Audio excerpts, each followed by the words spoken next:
Ok,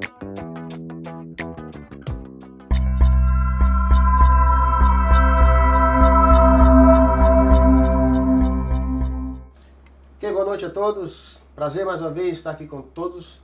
Espero que você possa aproveitar esse momento.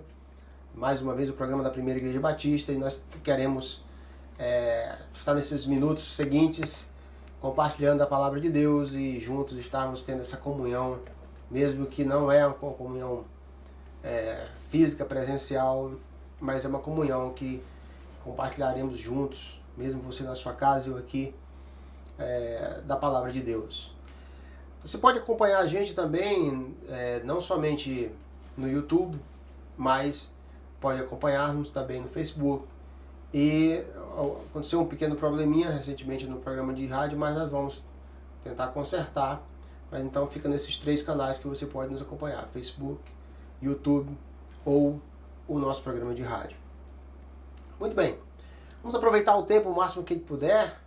E eu queria falar de um assunto hoje, não tratar da forma como a gente sempre trata esse assunto, mas eu queria falar um pouquinho sobre algo parecido com pessimismo, mas não é a mesma coisa. Claro que, de repente, não sei se você é uma pessoa pessimista, né? Às vezes os pessimistas não se entendem como tal. Não é verdade? A gente às vezes tem aquela ideia de que se eu pensar negativo, o contrário, que não vai dar certo, eu tenho mais chance de que dê certo, né? Aquela coisa meio supersticiosa de que não sei se vai dar, né? Mas com esperança que vai dar. E aí isso é um pessimismo escondido. E tem as pessoas que são pessimistas mesmo. O pessimista é aquele que não vai dar certo, não, isso aqui não dá não, rapaz, nunca dá, a pessoa está sempre dizendo que não dá, que não vai funcionar, que não vai... Né? Tem muita gente que é assim. E as pessoas que são pessimistas, elas muitas vezes têm dificuldade, às vezes, de se relacionar com outras pessoas, porque a gente não quer que os nossos planos, as nossas ideias tenham uma opinião que venha a ser pessimista, não é verdade? E, como eu falei anteriormente, não é exatamente sobre pessimismo, mas que o ser humano é um poço do impossível. O poço do impossível. Muitas vezes a gente vê essa palavra, o impossível, né? A gente ouve muito nas músicas e tudo mais com relação a Deus, que Deus é o Deus do impossível. E de fato ele é. Mas e nós, seres humanos, o que nós somos? Infelizmente nós somos um poço do impossível. Eu quero explicar para você por quê nos próximos minutos, tá bom? Para explicar, para trabalharmos sobre isso hoje, eu queria convidar a todos a acompanhar comigo um texto que está em primeiro texto, são 2 textos, Lucas capítulo 1, verso 37 e o outro Marcos capítulo 10, versos 27, tá bom? Então vamos ler o nosso primeiro texto, que diz assim: porque para Deus não haverá impossível em todas as suas promessas. Se você não está lembrado de onde esse texto está colocado, ele aparece quando o anjo Gabriel vem anunciar para Maria que ela seria mãe do Messias, que através dela viria o Messias, o Filho de Deus, ao mundo. E como, de fato, Maria tinha razão na ótica humana, ela questionou, mas como? Se eu não tenho relação com ninguém, e como que eu vou ter um filho se eu não tenho relação com ninguém? E aí o anjo diz o quê? Porque para Deus não haverá impossíveis em todas as suas promessas. O verso já demonstra que o Messias era a grande promessa, a promessa que todos os grandes homens da Bíblia esperaram, e não muitos deles, a maior parte deles não viram. E Maria estava vivendo um momento ímpar, onde o impossível se tornaria possível, porque era uma promessa de Deus. Então, nós temos aqui o primeiro verso mostrando para a gente a condição humana, como que nós pensamos, como que nós vemos, e o que é habitual de Deus, trabalhar com aquilo que os homens acham que é impossível. Então nós temos aqui a mentalidade de Maria, né? Mesmo vendo uma manifestação sobrenatural, uma manifestação que ela não tinha costume, mas ao mesmo tempo está tão inculcado no seu coração que como que eu vou engravidar se eu não tenho relação com ninguém, né? Ou com homem algum. Então, aqui já mostra como que nós seres humanos rapidamente agimos de acordo somente com aquilo que é possível. E nós não nos relacionamos e relacionamos-nos com pouca esperança com aquilo que é a especialidade de Deus, o impossível. Não é verdade? Nós vamos ler um outro texto também, que está em Marcos capítulo 10, versículo 27. E esse texto é um texto bem interessante porque nós temos uma visão espiritual, uma visão de Deus, uma manifestação da opinião, da visão de Deus sobre um determinado assunto que nós temos, muitos de nós, muitos seres humanos têm como um assunto aquele assunto que as pessoas acham que sabem, mas não sabem, né? Isso se demonstrou no texto de Marcos capítulo 10, verso 27. Acompanha comigo. Jesus, porém, fitando nele o olhar, disse: para os homens é impossível, contudo não para Deus, porque para Deus tudo é possível. Primeira coisa que nós temos nesse verso, nós temos uma ligação com o verso lá de Lucas capítulo 1 e verso Lucas capítulo 1, verso 37, né? Nós temos uma concordância, a Bíblia não se contradizendo, a Bíblia falando a mesma coisa, e Jesus combinando com Gabriel de que para Deus não existe impossível. Mas agora já não numa questão tão extrema quanto o caso de Maria, mas uma questão muito em relação que os homens se relacionam. Então eles achavam que conheciam. Por quê? Porque um certo jovem rico se aproxima de Jesus, pergunta o que ele precisa fazer para ser salvo. Jesus fala todas as coisas e no final das contas Jesus conclui que aquele jovem amava mais o dinheiro do que o plano espiritual. E então, na conclusão da história, Jesus fala para as pessoas que estavam ali ao redor, porque ele foi questionado, quando ele diz: quão difícil é para um rico entrar no reino dos céus? É mais fácil passar um camelo pelo fundo de uma agulha do que entrar um rico no reino dos céus.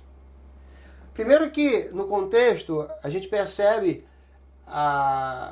que já havia uma opinião a respeito daqueles que poderiam ser salvos, ou seja, na opinião daquelas pessoas que estavam com Jesus, os ricos com certeza seriam salvos porque eles tinham condições de ajudar outras pessoas. E Jesus, ele mostra uma visão espiritual da coisa e diz que não, que é muito difícil um rico entrar no reino dos céus. É um preconceito com o rico? Não.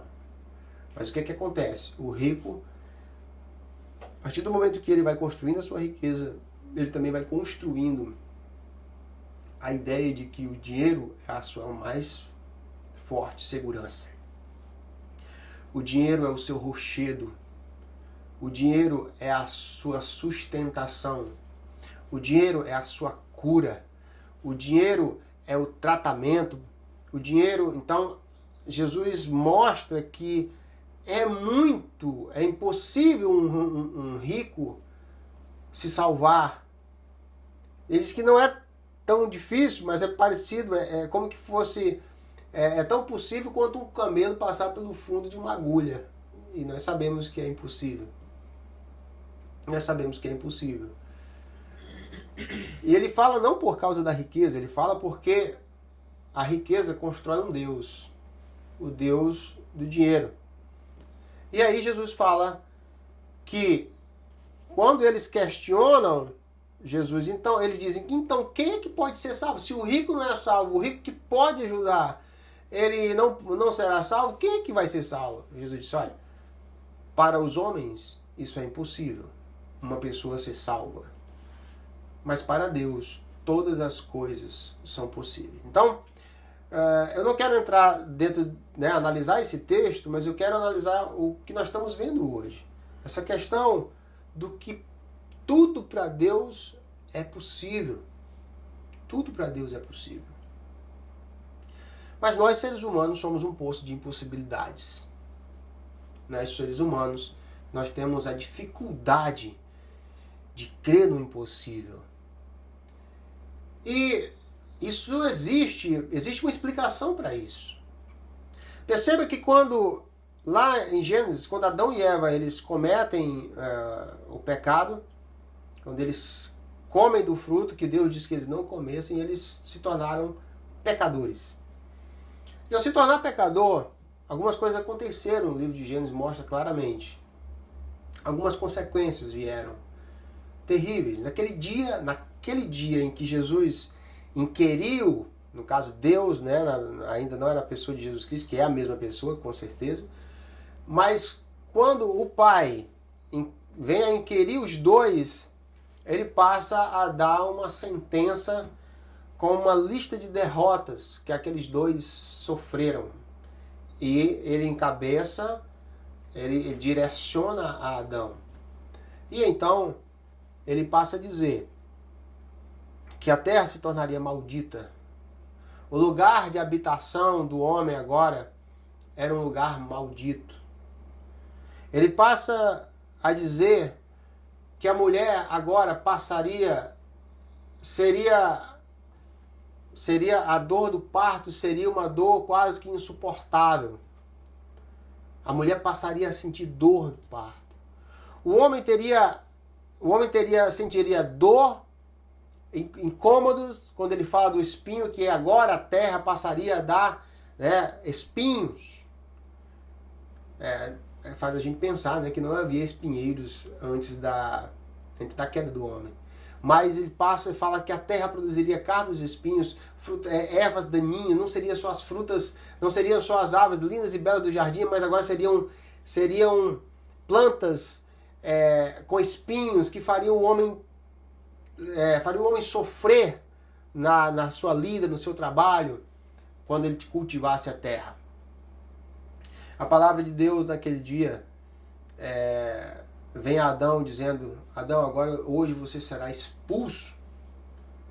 Então nós percebemos que nem Adão e Eva houve uma grande derrota. Não foi só o fato de se tornarem pecadores, de terem morrido espiritualmente, mas eles tiveram um nocaute, uma grande derrota naquele dia. E você sabe que quando nós somos derrotados, o que a gente faz? A gente tem a tendência, até por causa, justamente explicando-se isso em Adão e Eva, a tendência é baixar a cabeça. A tendência é curvar-se. Eu quero pensar que essa realidade de que os seres humanos são postos do impossível, eles vêm devido à queda de Eva e Adão, a grande derrota que entrou na vida deles, a grande derrota que se instaurou no seu coração, de forma que era impossível que fosse revertido a dor do parto, era impossível que ele pudesse voltar, inclusive foi colocado claramente, e olha que tristeza, um filho ser expulso da casa do pai, e ele foi colocado claramente na frente de Adão e Eva, um anjo com uma espada dizendo: aqui vocês não podem mais entrar. Então foi uma derrota muito grande.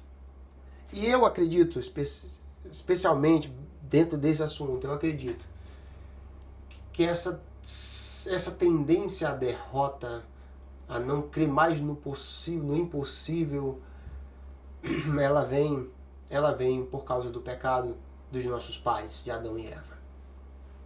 E então o ser humano, ele não consegue,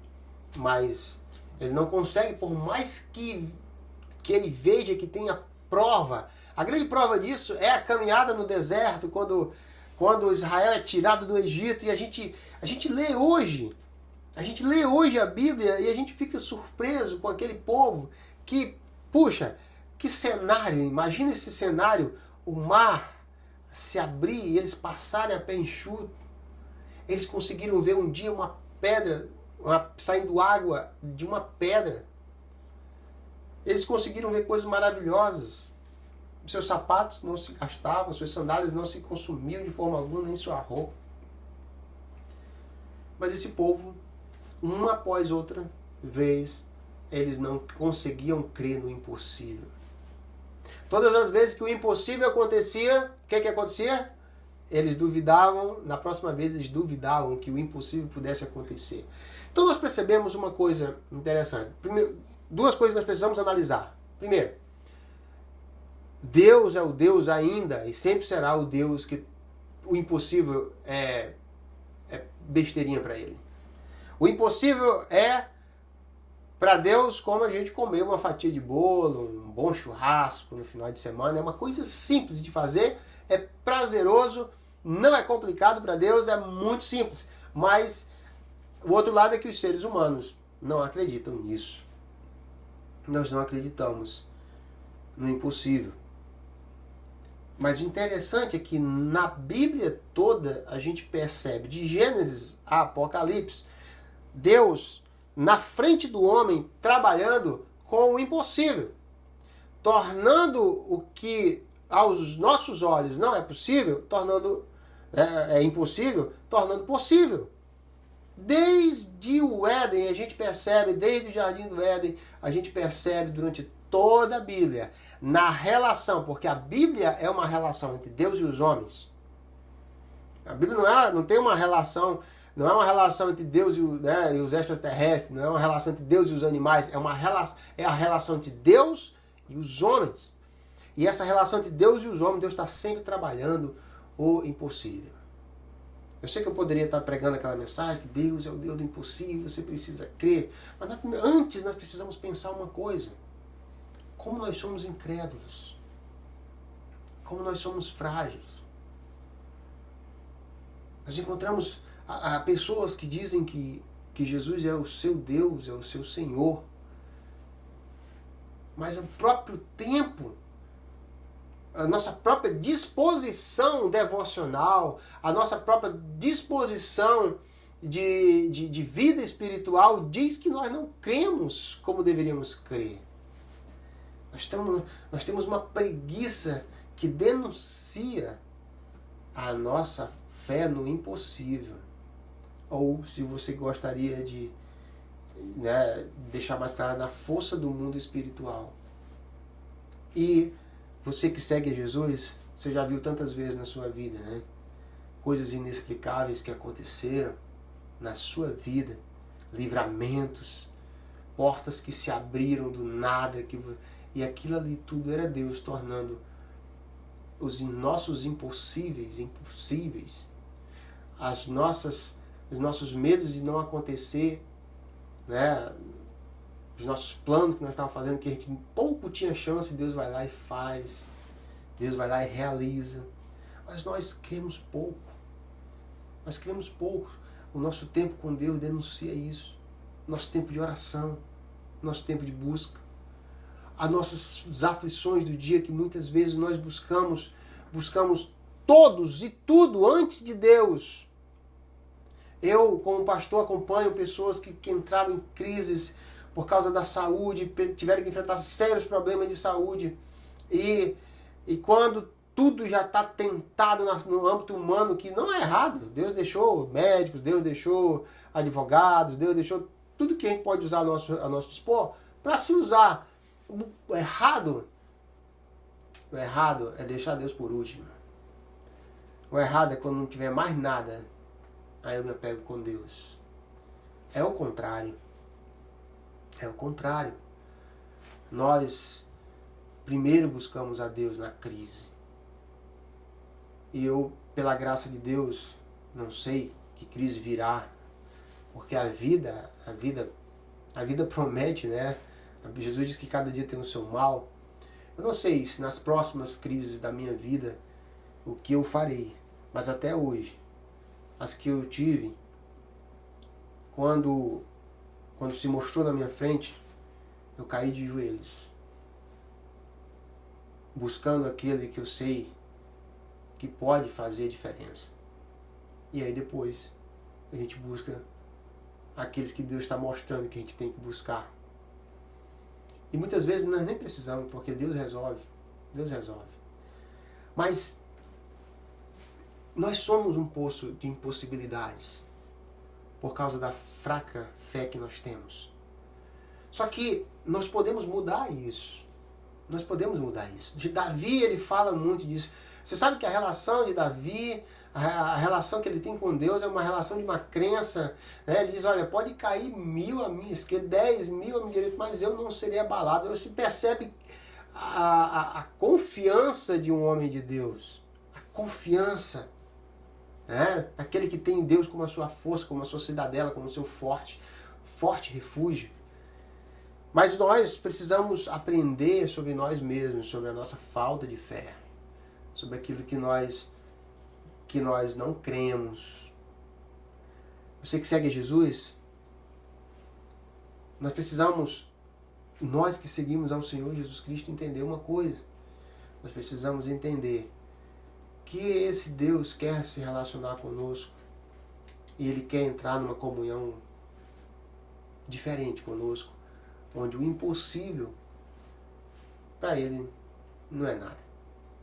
Mas perceba comigo quanto que nós seres humanos nós temos uma dificuldade de imaginar ou de nos relacionarmos com o impossível. Por exemplo, quantas pessoas hoje estão dizendo, não, é impossível saber que você está salvo.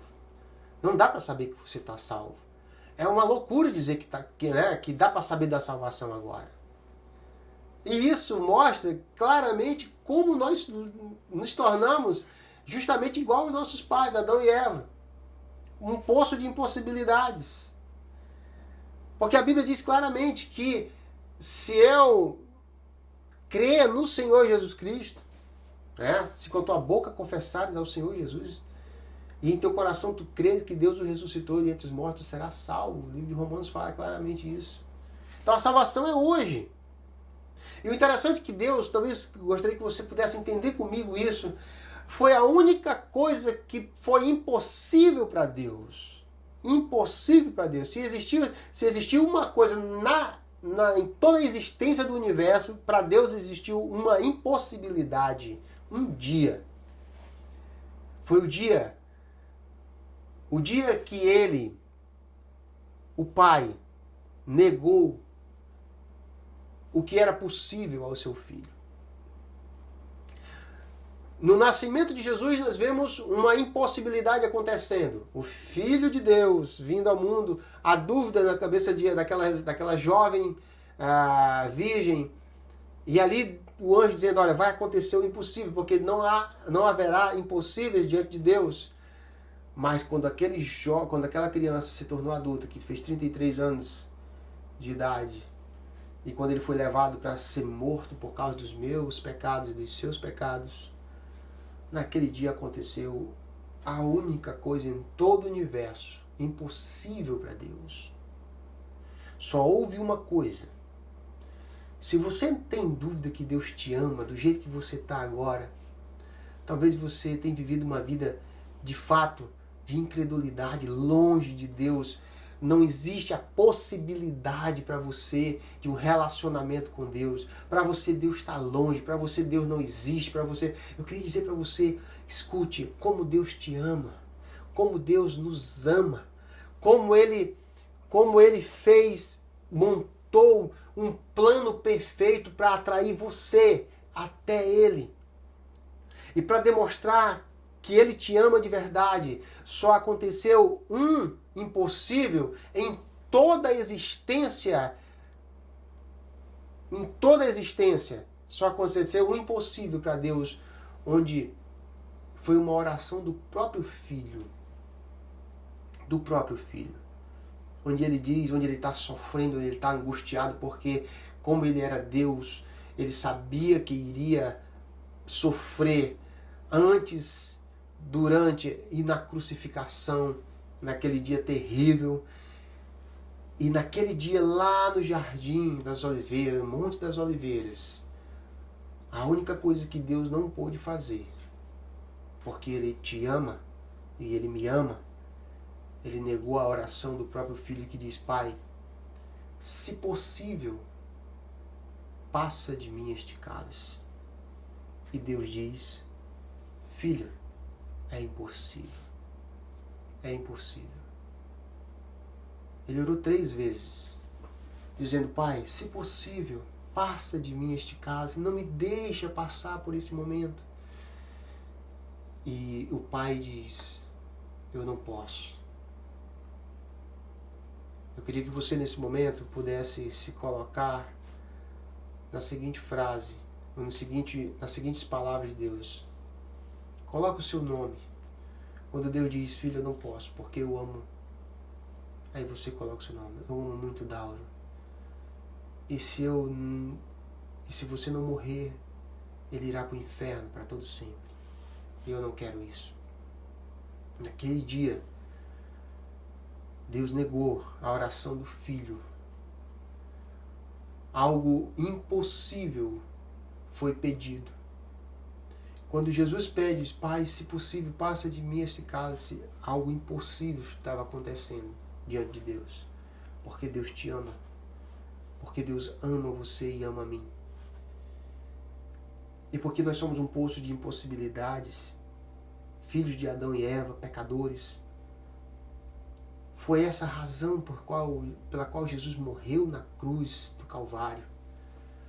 Foi para transformar, por isso que homens e mulheres de Deus, crentes que seguem ao Jesus, precisam crer, precisam confiar, nós precisamos. Eu sei que é difícil, eu sei que a carne pede.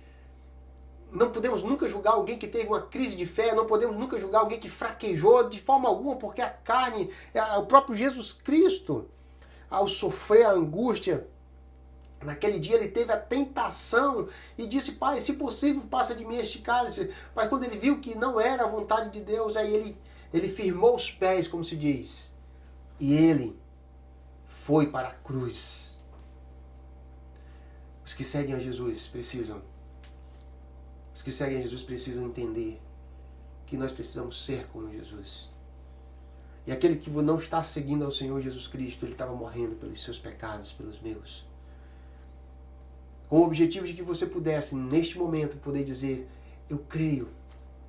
Querendo que você tirasse, que você secasse esse poço do impossível, porque se no seu coração estava essa crença de que não dá para saber que está salvo, eu não posso saber que está salvo, isso não existe para mim, então hoje você pode entender que pode se tornar um poço de possibilidades.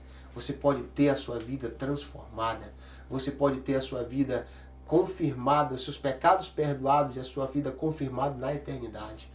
Hoje você pode crer de todo o seu coração no Senhor Jesus Cristo. Eu queria convidar você hoje, nesse momento especial, a entregar a sua vida ao Senhor Jesus Cristo, a dizer para Ele, Senhor, salva-me. A minha vida diz que eu não creio nesse impossível, a minha vida diz que eu não creio em Ti, mas eu quero agora confessar os meus pecados, entregar minha vida nas Tuas mãos e receber esse que para mim era impossível, mas para Deus não há impossíveis, que é a vida eterna. A vida eterna. Você sabia que é possível isso hoje? Quando você entregar sua vida ao Senhor Jesus Cristo, quando você confessar os seus pecados, entregar sua vida ao Senhor Jesus Cristo, hoje você será salvo. Talvez o seu coração está dizendo, mas será? Esse será é mais uma resposta de nós seres humanos que acreditamos somente naquilo que nós vemos, né? Isso para o homem é impossível crer nisso já. Mas pelo Espírito Santo de Deus, a Bíblia diz que se você entregar o seu coração a Jesus hoje, você terá a certeza da vida eterna. E é isso que eu quero que você creia, eu quero que você entenda no seu coração. Que Deus abençoe grandemente a sua vida, que você possa hoje tomar essa decisão fantástica, maravilhosa de entregar a sua vida nas mãos do Senhor Jesus Cristo, que você possa hoje dizer, Senhor, salva-me, e que seja realmente um final de semana feliz, alegre, com essa nova vida nas mãos do Senhor Jesus Cristo. Que Deus abençoe e até o nosso próximo programa.